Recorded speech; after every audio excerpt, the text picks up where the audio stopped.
my name's Steffen Oppel. I am originally from Germany. I now work in Switzerland, and before I moved to Switzerland 2 years ago, I used to work for BirdLife International, and I'm going to present you some work about migration and the ramifications of migration on population increases and decreases from my work and sort of a general overview of the literature. English is not my first language. It may not be your first language. If there's anything during my talk that you don't understand, please interrupt me. So we have time for questions later on, but if there's something I'm talking about that you don't understand, just raise your hand and ask, because I want you to be able to follow, and if there are words that you don't understand, just feel free to interrupt me, okay? So migration is like the regular movement of animals in time and space, and it evolved contrary to what many of us think, that the birds escaped from cold weather. It actually evolved by birds going to places with abundant resources. So the migration that we observe here in our temperate latitudes are mostly birds that originally come from Africa, and they migrated north to exploit resources that are seasonally abundant. So in summer, there's a lot more excess food here in our latitudes than in Africa. So it was beneficial for birds to migrate up north, and then they go back to where they came from. And migration is a stable strategy when the benefits of migrating to a different environment, because there is more food, outweigh its costs. So traveling to a new place involves some risks. You have to go through habitats that are not familiar and that may have some risks.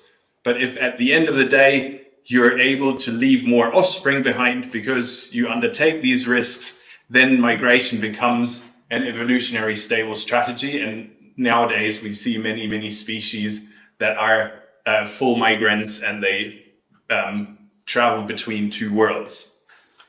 But migration has several trade-offs. So it can be very risky and it can cause mortality. And that's especially true for inexperienced birds. So the first time you have to migrate from Northern Europe to Southern Africa, there's a lot of challenges on the way and finding your way. So it's very risky, and then increasingly you encounter humans and human structures. So there's more and more risks. And so the increase in mortality that you would expect from birds that travel large distances has to be offset by higher reproduction. And we see this when birds, many of you study shorebirds. So many shorebirds migrate to the Arctic in summer, because in summer the Arctic is full of invertebrates.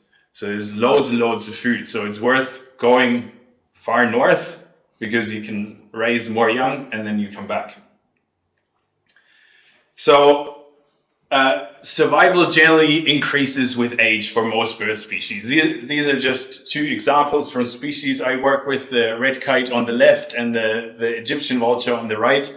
And on the x-axis is the age, and on the y-axis you see the survival probability, and it increases with age. And that's almost universally true for most bird species. The scales differ depending on whether you look at an albatross that lives 60 years or a great tit that only lives 2 or 3 years. But by and large, young birds are not as good at finding food and evading predators. So you get better as you get older, just in bare survival. The same is true for migration. So when birds learn to migrate, the first migration is not very efficient, but the more often they do it, the better they get. And this is a very nice paper by Fabrizio Sergio with black kites from Spain, based on hundreds of tracks of black kites, where they found that with increasing age, the journey time is reduced, the arrival time gets earlier, and the speed increases. So the birds get better. And there's two components why the birds get better. One is selection. So the birds that are not very good, they die. So as a consequence, you have birds in the older age classes have already weeded out the poor performers. But also the birds that do survive they get more efficient. So their lines become straighter and straighter. They know how to read the landscape and the wind. So their migration becomes more efficient even at an individual level. Migratory birds are threatened globally, and that's pretty much across all continents. This is an example paper from North America, where people looked at the population trends of hundreds of species and compared the migratory and the non-migratory populations. And you see that the population declines for the full migrants is much, much more negative than for the resident birds. And that's the same in Europe. There's papers about this in Europe and in Asia. So by and large, those species that have a migratory lifestyle are generally much more threatened than resident species.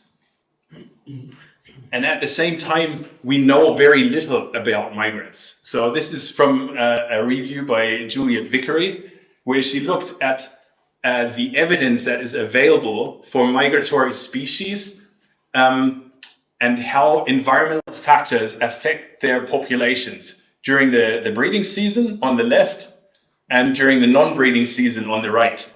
And so this is a very simple chart where the black bars are those proportion of species for which we have good evidence and we sort of understand what environmental factors affect their populations.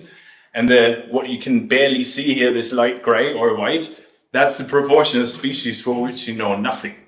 And you can see that, especially in the non-breeding season, for more than half of the migratory species, we actually don't know what affects them outside the breeding season. We don't know whether it's rain or whether it's habitat availability or human threats.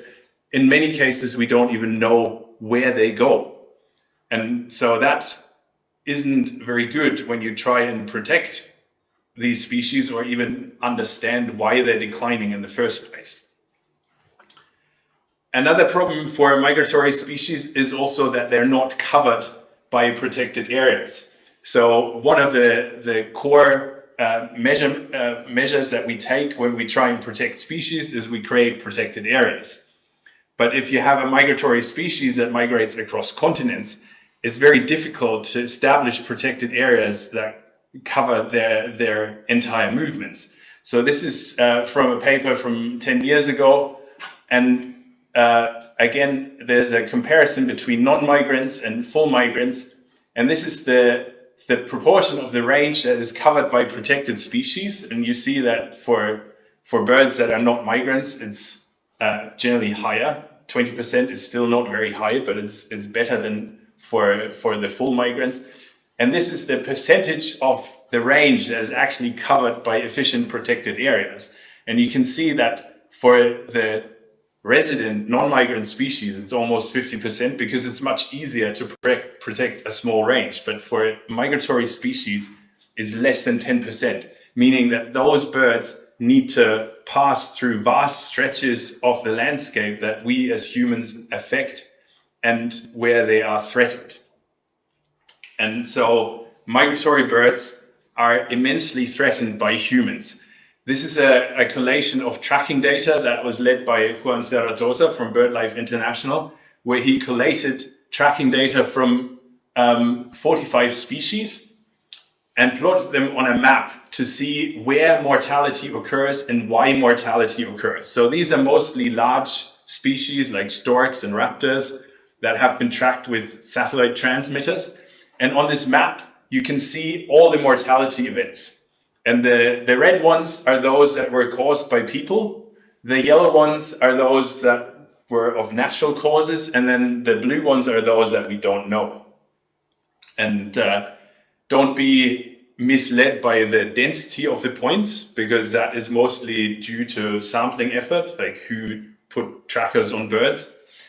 But important is also the reasons why mortality occurs. And so you see illegal killing, electrocution, and power line collisions are universally important in many species and across all continents. And then you have other causes like poisoning is a specific cause for vultures across the world. So the effect that humans have on the mortality of these birds is enormous. It's more than half of all the known causes of death are caused by humans. So what are the key knowledge gaps that we have for many migratory species? If we want to protect the species, we first need to know where they go. And especially in Africa and for some species in Central Asia, we actually have a very poor understanding where they migrate to and how different countries are connected. And one of my students, João Guilherme, he put together tracking data from a whole load of species to create connectivity maps. These are just two examples. So he collated data that other people have collected to help politicians in certain countries to figure out with whom other countries they need to work. So, for example, when you're in Angola and you have lots of birds that migrate to Angola and you want to know where do they come from. So this tells you that all the cuckoos that winter in Angola come from Hungary. Did you know this? And so you can use these charts to figure out where your birds come from or where they go. So this is a similar chart for the birds in Spain, and you can see that all the black kites go to Mauritania, all the Eleonoris falcons go to Madagascar, and then you have some species like the booted eagle, they just fan out, so they go into various different countries. But having this knowledge, where the birds come from, where they go to, already helps you to understand with whom you might have to work to protect the species that breed or winter in your country along the flyway. And the reason that is important is that there's often demographic consequences depending on where you migrate. This is an example from the UK where they have cuckoos that breed throughout the UK.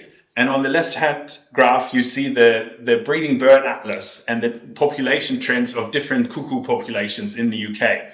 And in the northern UK, everything that is shown in red, these are cuckoo populations that are increasing. So they've increased over the last 10, 20 years.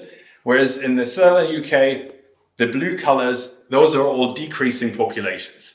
And so people for years tried to figure out why are the birds in Scotland, where the weather is chronically shit, increasing, whereas in southern England, where the weather is much nicer, they're decreasing. And is it the habitat? Is it the weather? And then the birds were tracked, and we found that the birds from southern England, they migrate through the Iberian Peninsula into West Africa, where they encounter lots of drought. Whereas the birds from Scotland, they migrate through the central Mediterranean straight to the Congo Basin. So they had far less mortality on their migration route. So the difference in population trends on the breeding grounds was not caused by any habitat or weather differences on the breeding grounds. It was solely due to where the birds migrate and what threats they encounter during their migration. So how do we measure the consequences of migration? It's sometimes very difficult. So the main tool that we've been using in ornithology to estimate the survival of species is ringing birds. We've done this for 150 years, and you put like colorful rings on a shorebird, which you might appreciate, or rings with numbers. So you can identify the individuals, and then when they come back the next year, you can say, okay, they've survived. But the problem is the birds that don't come back, you can say, okay, they didn't survive, but you don't know whether they died in winter or on migration or at the end of the previous summer.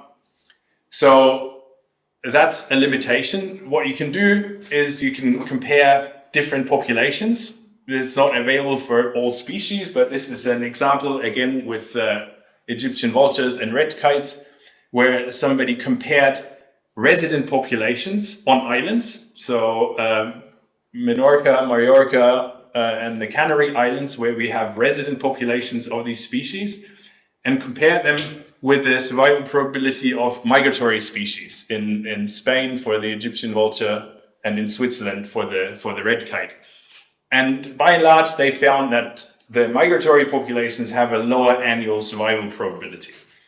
The problem is that's an interesting comparison, but there might be lots of other differences between Switzerland and Spain and between those islands and the mainland.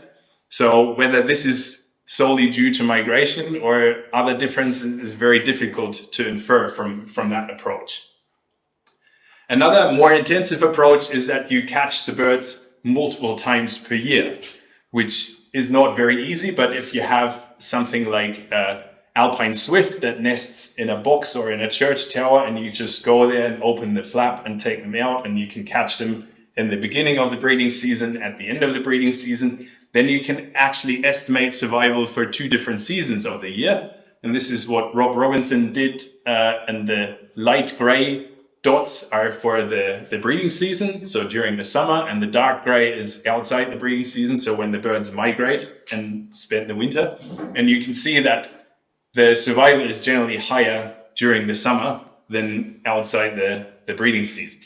Again, this is a lot of effort, but it works just based on ringing and recapture data. And what has completely revolutionized our way to study birds is technology and the ability to track birds in great detail with GPS and satellite transmitters. So this is a map from I think 10-15 years ago when MoveBank was established. So MoveBank is a global online repository where most people store their tracking data. We now have the ability to put devices on birds that have solar panels and run forever. They transmit their data either through a satellite network or through the mobile phone network. And depending on the size of the bird and the size of the tag that we can put on the bird, we can figure out where birds are pretty much 24/7 at very great spatial and temporal resolution. And that means we can follow them across the world where they go. We can also use that information to figure out how they survive. So with most satellite transmissions, you can distinguish whether the tag still works and whether the bird is still alive. The death switches get more and more sophisticated, and you can then plot how many of your birds have survived over time. So these are days. This is another example from black kites. And you can see the blue line is in the wintering quarters, and pretty much every notch down is a bird that is being lost. And so in winter, very, very few birds are being lost. And the red line is during migration, and you can see that it drops off very quickly. So a lot of birds die during migration, and you can only know this because we track the birds and we know exactly when and where they migrate. So the telemetry data are not only useful to understand where the birds are going, we can also extract demographic information when and where they die. And more recently, we've developed techniques to use the movement patterns of the birds to also figure out when they breed and how successful they breed. So for population projections, it's very important when young birds enter the breeding population. And so we can now use their movements to understand at what age young birds start to breed. And we can also use those movements to estimate whether they breed successfully or not, because a bird that departs or that loses the chicks usually departs from the nest and doesn't return to the nest. So it has a very different movement behavior than birds that raise their young until they fledge.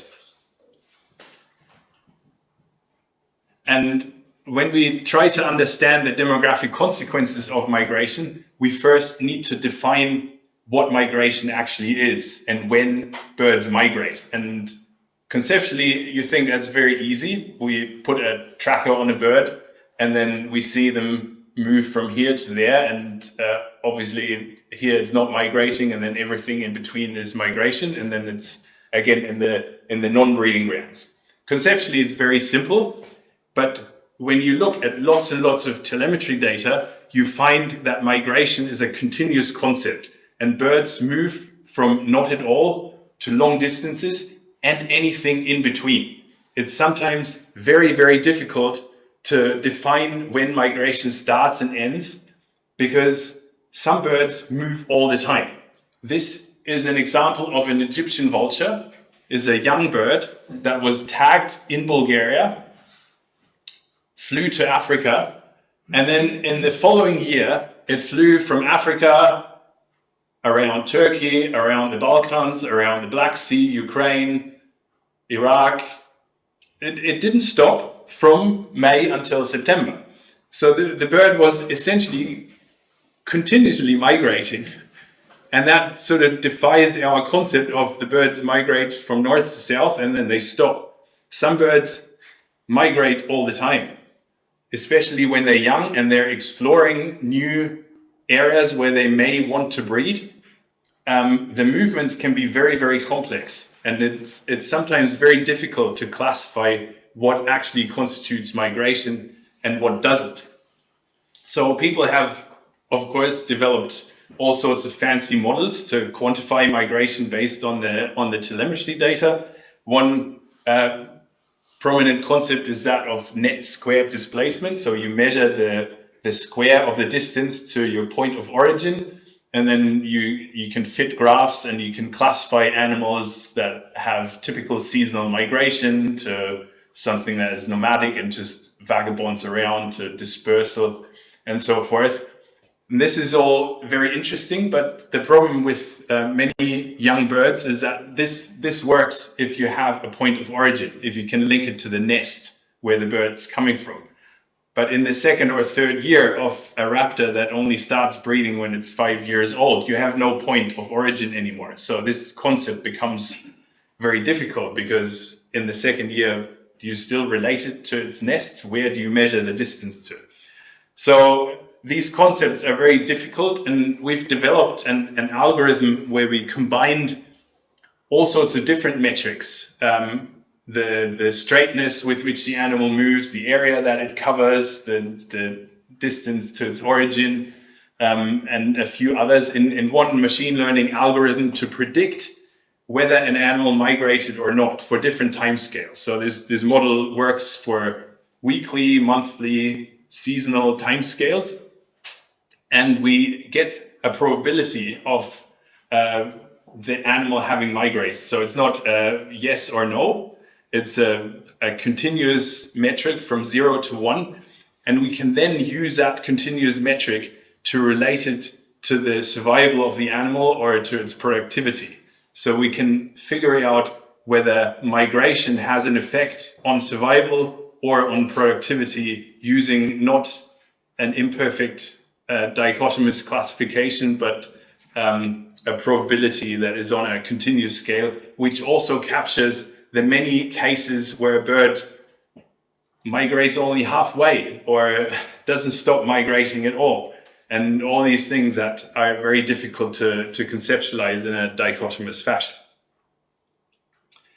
Another very important technical development was the use of integrated population models. So when we want to understand how migration or anything else affects population, we generally need to make projections. And there's population models is a type of tool where you have a matrix and you have different age classes of your birds, and you then use simple parameters like productivity and survival to estimate how the population develops from 1 year to the next.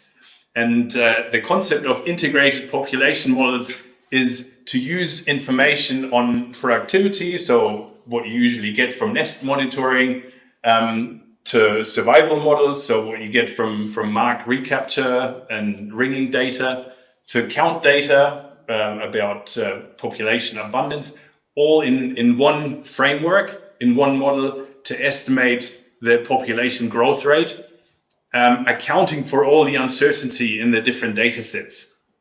And these models are fantastic because you can estimate certain things for which you have no data. So if you don't have data, for example, on emigration or immigration, you can estimate this with this model. Sometimes you can even estimate survival if you have good data for everything else, but no ringing data. And importantly, these models are excellent tools to explore the consequences of migration, because you can specify, we have this proportion of the population that migrates, and migration affects survival or affects productivity. And then you can plot how the populations develop depending on how many animals migrate or don't migrate. So this is an excellent book that colleagues of mine have written. And if you're interested in these kinds of models, I can talk to you more about this. I just wanted to introduce this here because some of the examples I'm going to talk about rely on these kinds of models. So I wanted to just present you a few examples of the questions that we need to ask about migratory populations and how migration affects their population trends. And I'm just going to do this with 3 examples. The first is an example of Eurasian woodcocks in Switzerland, where we're really interested in when the birds migrate. Then I have an example about Egyptian vultures on the flyway from Eastern Europe to Africa, where we're really interested in where the mortality occurs, whether it's on breeding grounds or non-breeding grounds. And then I have an example which I'm currently working on for red kites, and that is why the animals still migrate. So the red kite is a short distance migrant, and we have the effects of climate change and feeding that might entice birds to actually stop migration. And I'm just going to introduce these examples. So the woodcock, you may know, is a secret forest wader with a huge distribution. So this map is from the European Breeding Bird Atlas, and it only covers the European part. The range of the woodcock expands across all of Siberia, so it's much larger than shown on this map.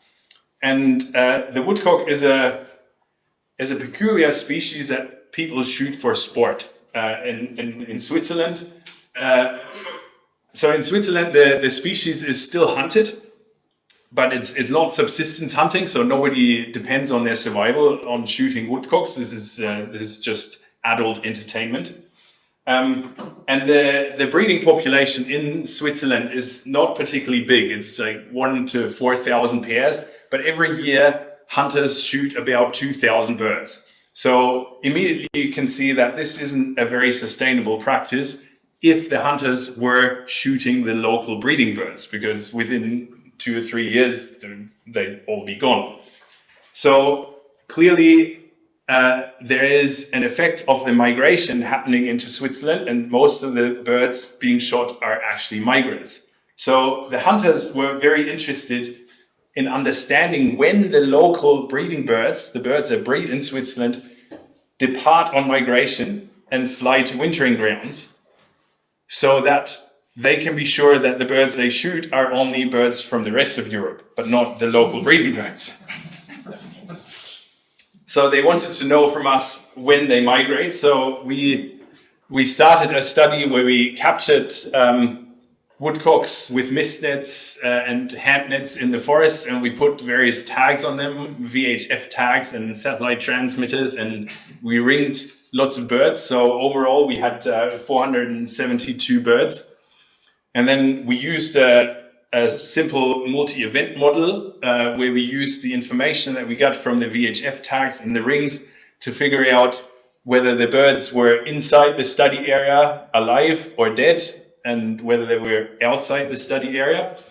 And we used that information to then estimate when the birds departed from the study area. So we estimate the migration probability to then quantify when the population actually leaves the forest to see how that aligns with the hunting season. And so this is a representation of the raw data of the last observation dates. So the last time we saw the woodcocks that were marked inside the study area, and the median last observation day was sort of at the end of October. Now, you will understand that the last time we see a woodcock is not necessarily the last time it was actually there, because quite often you go in the forest and you don't see the woodcock, so they may have been there for much longer. That is what we estimated with our model, and this is the outcome of this model. So on the x-axis you see the week of the year from August until January of the next year, and on the y-axis is the cumulative proportion of the woodcocks that have departed on migration. So this is the red line, and you see that it increases over time. Now, the the dashed lines here are the beginning of the hunting seasons in different cantons of Switzerland. So the national legislation says that the hunting season begins on the 15th of September, and almost all the woodcocks are actually still present on the breeding grounds in Switzerland at the beginning of September. And if you wanted to avoid shooting local woodcocks, we would estimate that you would have to wait until the end of November, which is when 95% of the birds have left. But most of the hunting actually occurs during the time when most of the woodcocks are still there. So lo and behold, 20% of the 472 birds that we marked were shot.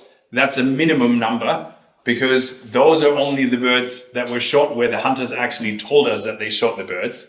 Out of the 472 birds, there are also 300 birds that were never re-recorded, and we have no idea how many of those were shot. So clearly there's a big problem that a large source of mortality comes from the hunting, but only 8% of the shot woodcocks were actually shot in Switzerland. So the hunting in Switzerland is not necessarily the greatest problem for the woodcock, because most of the woodcocks were shot in France and on the Iberian Peninsula. So it's not only important when the birds migrate, but it's also very important where the mortality occurs to understand and to manage populations. So in theory, we could stop all the hunting in Switzerland, but it may only make a small difference to the population trend of the woodcocks unless we manage to curtail the hunting in other countries of Europe. So this brings me to the second example, understanding where mortality occurs. And the Egyptian vulture, that's a project I used to work on with Lady, who's also a PhD student but can't be here today. So it's the only migratory vulture that we have in Europe. We have 4 vulture species in Europe. The Egyptian vulture is the smallest one and one that regularly migrates to Africa. And their population trend in Europe is very heterogeneous. So in some parts of southern France and northern Spain, the populations are stable or increasing. But in Eastern Europe, in the Balkans, the population has declined dramatically. There were more than 800 pairs in the 1980s, and now it's less than 100 pairs. So a massive decline over the last 30 years. And they're globally threatened, and we want to find out where the problem is and how we can solve that. So this map I've showed you before, this is a tracking map. The yellow dots are the places where we put GPS transmitters on the Egyptian vultures, and then the blue lines are their autumn migration and the red lines are the spring migration. And what you can see is that they migrate pretty much across 3 continents, and these are just the birds that we've tracked. So out of the birds that we've tracked, they've crossed more than 50 countries. And it's very, very difficult to protect a bird that migrates across so many jurisdictions. So what we try to find out is where the mortality occurs and whether it's mainly a problem on breeding grounds or in wintering grounds, or whether there's certain key areas where we need to work. And it was very interesting, but also disappointing, because we found out that Egyptian vultures die everywhere. So on this map, you see the yellow dots are those birds that we lost due to confirmed mortality. So we know that the bird died. The green dots are birds whose transmitter failed, so we lost the signal because there was some technical malfunction. And for the blue dots, we don't know what happened. So the bird may have died or the transmitter may have failed. And you can see that dots occur everywhere except in the Sahara, which many books tell you is a massive barrier for migratory birds. It isn't for the Egyptian vulture. They love the Sahara, but they die in the Mediterranean Sea because they can't fly across water. But the most interesting thing was when we related the number of losses to the tracking effort, and we divided this map into 3 broad latitudinal bands. So north of 30 degrees north, those are the breeding grounds. between 20 and 30 degrees north, that's sort of on migration as they pass the Mediterranean, and then on wintering grounds south of 20 degrees north. Most of the mortalities compared to the tracking effort actually occurred on breeding areas. So it's not the migration or the wintering areas that are the main cause for mortality, is actually the breeding areas that were the greatest threat to Egyptian vultures. So we then worked with a huge team along the entire flyway. We had a map of all the birds that we tracked, where they died, why they died. So there's a lot of electrocution happening here in Ethiopia, a lot of shooting in the Middle East and in Niger and Nigeria, and poisoning in the Balkans. And we came up with a big table of the main threats in each country. So we sat down with partners and with policymakers in each country and said, okay, what is the main problem that you need to solve in your country? And it varies from one country to the next. So in one country, there's electrocution is a huge problem, and in other countries, it's not at all. So I was very surprised to see in Syria, for example, the local power supply has very safe electricity structure. So there's no electrocutions there because they designed their power lines very well. Whereas in Ethiopia, they're currently covering the entire country with power lines that have the worst possible design that electrocutes everything. So there's regional differences that we need to take into account. And after several years, we managed to do that. And this is the outcome from one of these population models. So this was the population trend from 2006 until 2018, when we started this project. So over 4 years, we then went into these countries, we refurbished power lines, we worked with people to remove poison from the countryside. We talked to hunters, we replaced things on markets in Nigeria, just to mitigate some of the mortality that varied from each country. And we actually made a difference. And the population trend in the Balkans has leveled off since 2018. It's now slightly increasing. So when you make a massive effort at large spatial scale and you address all the threats, then you can actually save even a migratory species that is threatened by many threats across the globe. The problem is it takes a lot of effort and you have to maintain the effort. So you can't just after 5 years say, okay, we've done it and now everything's fine. All of this depends on somebody walking around with a dog in North Macedonia to pick up all the poison that people put in the landscape. Somebody walking across all the markets in Africa and taking all the vulture parts away. So it requires consistent effort to mitigate the threats. But there is positive examples, and that brings me to the red kite, which has increased tremendously in Switzerland over the past 30 years. The red kite used to be common in Central Europe, but it was mercilessly persecuted in the early 20th century because people suspected that it would steal their chickens and everything else. So they shot and poisoned red kites for fear that it would steal their food. Since that has been stopped and the species is protected, they have increased dramatically, and especially in Switzerland, which has now one of the densest populations in Europe for the red kite. And the red kite is an interesting species because they migrate only a short distance. So they migrate to southern Europe, and we have a population of which some birds migrate and some birds don't. So it's a partial migrant. And I'm going to show you a short movie that encapsulates the year of red kites based on 500 birds that we've tracked with transmitters.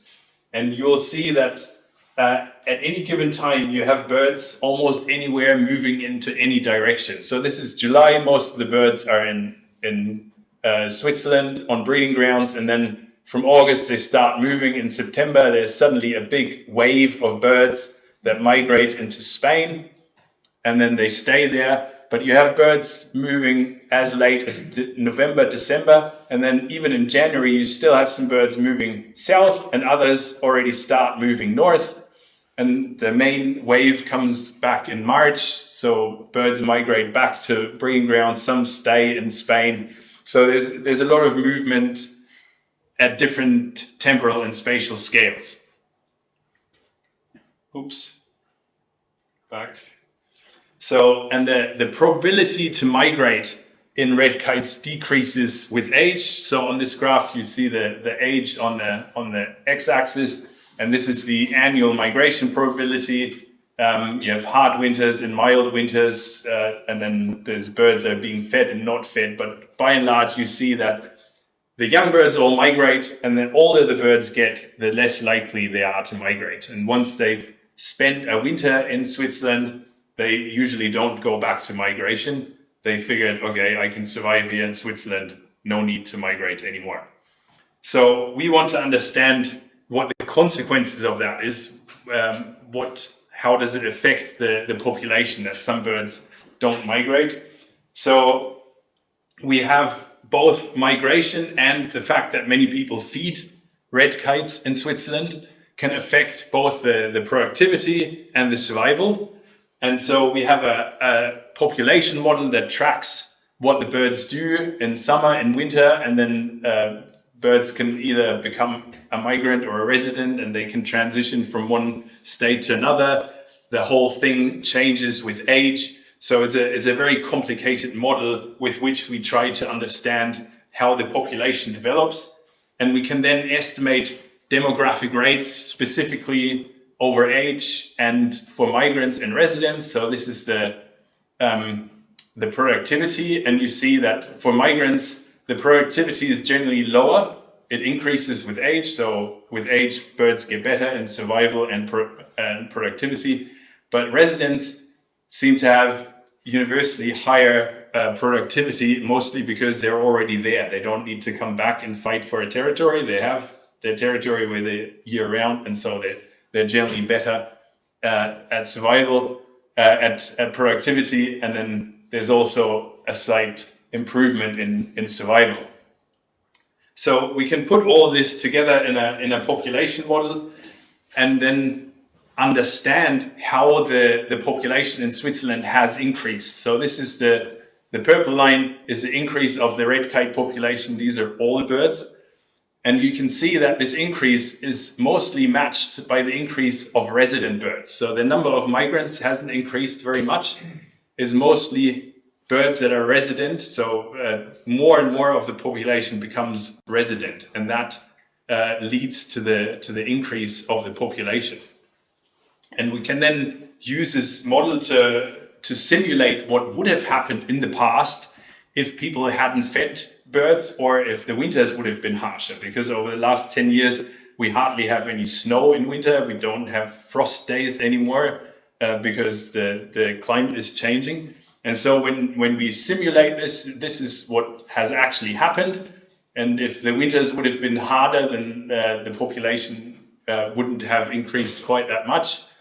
But the effect of feeding is actually much stronger than the effect of the changing climate. So the fact that people put out lots and lots of food to red kites in Switzerland makes a greater difference than the temperature in itself. And so the population today would be 20 to 25% lower if people hadn't fed red kites and if the winters would have remained harsher. So we can understand the consequences of human actions and the climate through these models. And it's not a straightforward effect. So the birds that are being fed, they don't have more chicks. It's because the birds are being fed, they don't migrate anymore. And because they don't migrate anymore, they can then have greater reproductive success. So it's a very complicated process that we're able to elucidate with these data and these models.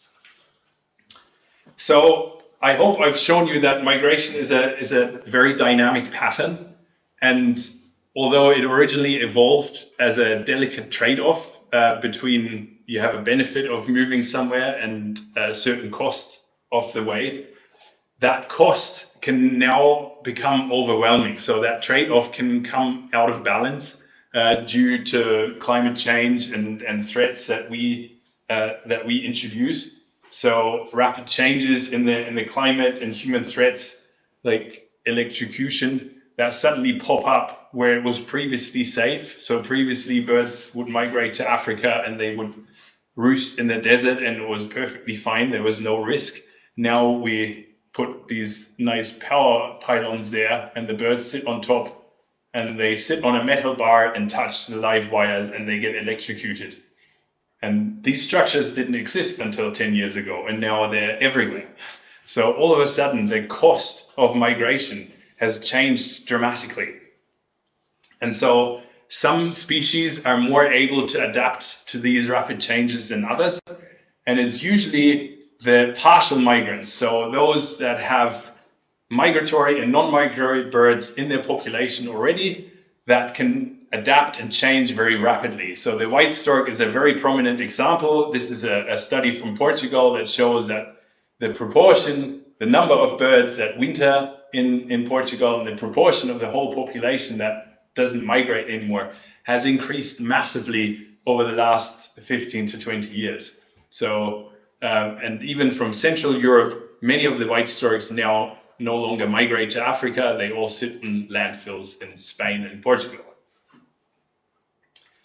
So how do we conserve migratory species? And for me, the most important message, what I've learned through this work, is that quite often as academics, we look at this and we want to find one cause. We want to find, where do all the birds migrate? What is the key driver? Is it rainfall? Is it this? Is it that? And there isn't a single cause. There isn't a single place. It's usually a decline that is caused by a death by 1,000 cuts. You have a farmer who shoots birds there, somebody who poisons birds there, somebody builds a power line, somebody builds a glass tower. And if you have a bird species that migrates across 50 countries, the migrants are exposed to such a broad variety of threats across such a broad spatial scale that you really need to work at huge scales and fix everything all at once. Because working on one specific problem in one specific place is a good start, but it's unlikely to be sufficient. And so we know that we can do this. We know how to find out what we need to do and how to fix it, but it requires really large, broad front conservation action to mitigate the threats that already exist, and most importantly, to not make things worse, because day in, day out, we make things worse for migratory species. And this is best exemplified by this mammoth project called The Line. Some of you may have heard about it.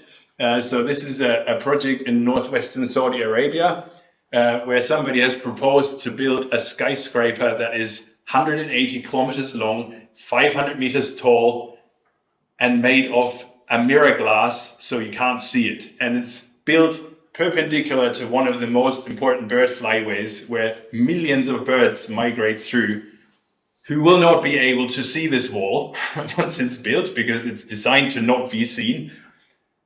And many, many birds will collide with it and die. And we know that this will happen, but for some reason we're not able to stop this from happening. And yeah, that's very depressing, but I think we can make a big difference with what we can find out and how to address things, but sometimes the political will is missing.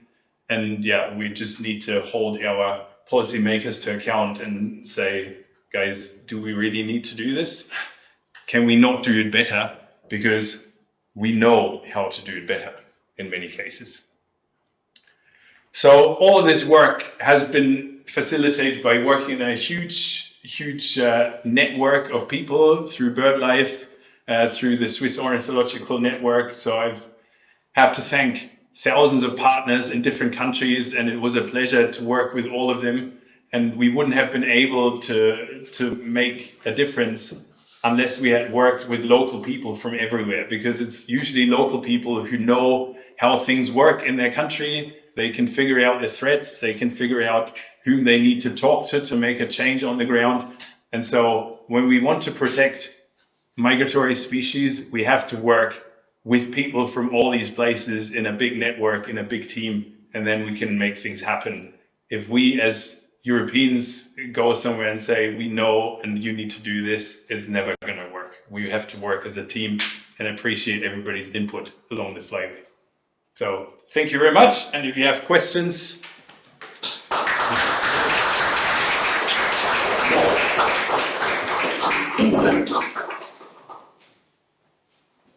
Any question? Yeah, while you're thinking, I have one.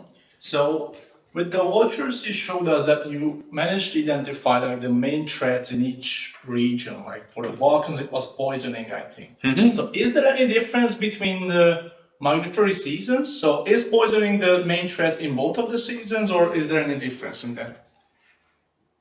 So the Egyptian vultures are in the Balkans only during the summer. So from April until September. So that's when they're exposed to poisoning in the Balkans. They're not exposed to poisoning there in winter, but they're exposed to the same poisoning in Ethiopia in winter. So the poisoning of vultures is usually not something that is aimed at vultures. It's mostly people who have livestock are afraid of wolves, of jackals, of foxes, of hyenas, of lions that take their sheep or their goats or their cows away. And so they try and protect themselves, not with a dog or a fence, because that's a lot of effort. You put out some dead animal stuffed full of some toxic chemical to kill the wolf, the lion, the hyena, whatever. And the vultures are very good at finding that. So they eat it first and they die. But nobody wants to poison vultures. But the reason why this happens is the same. Whether it's the Middle East, Europe, or Africa, it's mostly small livestock farmers who want to protect their livestock. And then they inadvertently poison vultures. Thank you. You said electrocution is a very big problem in some African countries. Yeah. And because they are applying some very suboptimal pylon heads. Have you identified what is the reason for preferring those structures instead of some bird-safe structures? Not really. Whenever we try to find out, it always comes down to money. So it's very simple. When you build, I can go back and show this structure. So when you build this structure and you have a crossbar with propped up wires, the length of the pole can be shorter. So a safer structure is having the wires suspended from the crossbar, because then the bird can sit on the crossbar. It will never touch the live wire. There is no electrocution risk. The problem is you just flip the bar, but that pole needs to be a bit longer. So you have 1.5 meters more concrete, and you multiply that by 50,000 pylons across the desert. That's a lot of money.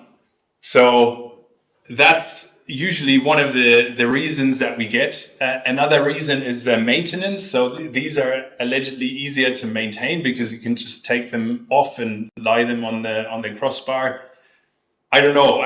The fact that, for example, in Morocco, in Syria, I've seen it here in Hungary as well. There's a different type of pylon design that works very well and that is safe for all sorts of birds.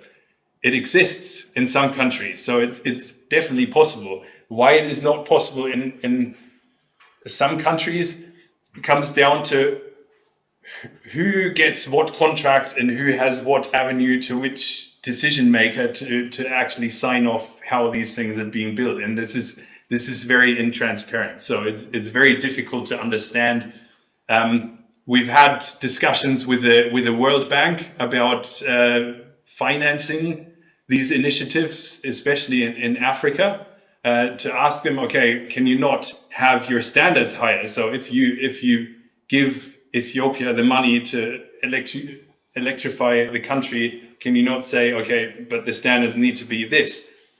And they said, yes, we can do that. But then the Ethiopian government says, well, if you have high standards, we just go to China and they give us the money without standards.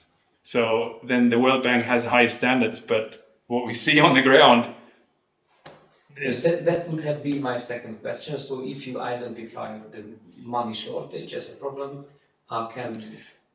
I honestly don't know. It's a very difficult problem, and it probably varies from one country to the next. But yeah, what we found in Ethiopia was very difficult. I see.